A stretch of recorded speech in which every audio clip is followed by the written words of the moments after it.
Wala. Okay. The Queen of the Most Holy Rosary ay nire-represent ni Laila Antoinette del Valle.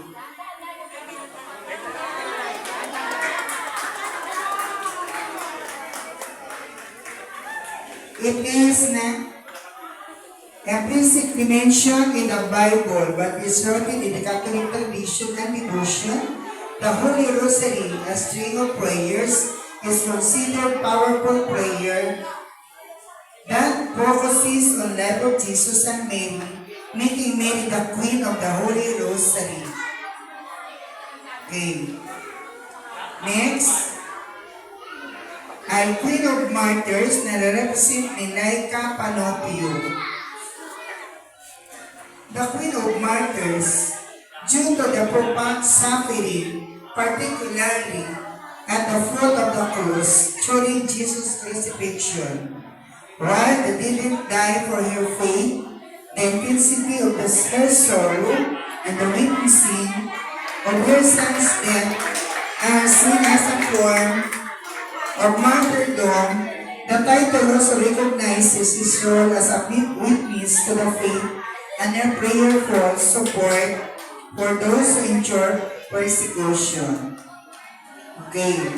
Next ay the Queen of Sorrows na nire-represent the Rachel May Masida. Queen of Sorrows refers to a title of the Virgin Mary, specifically related to the sorrows she experienced during her life, particularly the 7 sorrows connected to her son Jesus. Its devotional title used in the Catholicism to honor her suffering and empathy. The Queen of Sorrows. Palakpakan natin. Sunod ay the Queen of Patriarchs na re-represent ni Clarice Salandana. The Queen of Patriarchs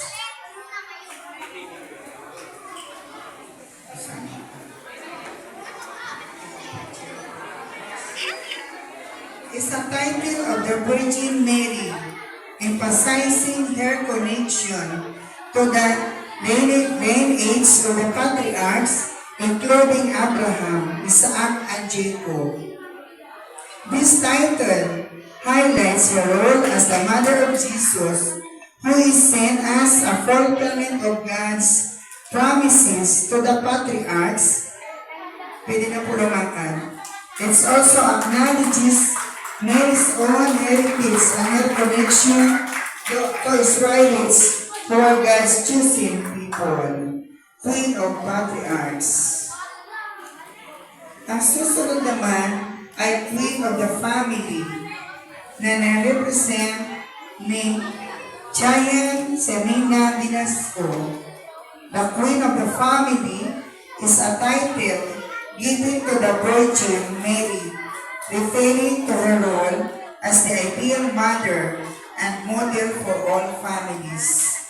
This title, also known as Regina Familia, is a part of her leading titles and is understood as a reflection of her relationship with the family unit. Queen of the Family. Queen of all saints na na-represent ni Liliana Evangelista at ang escort ay si Sander Rigard. The Queen of all saints, the Blessed Virgin Mary, is often referred to as the Queen of all saints. In a Catholic theology, the title signifies her unique position and role in salvation history, particularly her pivotal role in the incarnation of Jesus Christ, who is recognized as the mediatrix of the grace and the spiritual mother of all Christians. Queen of all saints.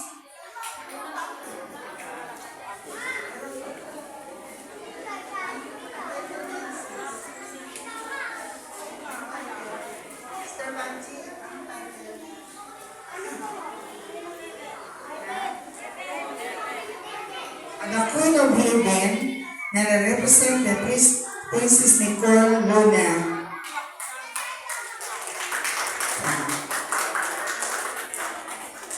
Dahil lang po ha. Mamaya na po lalakad.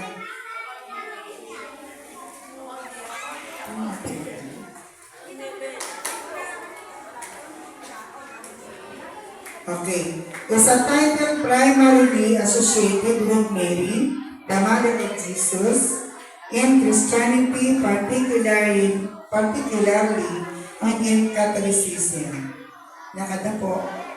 Is story of Orthodoxology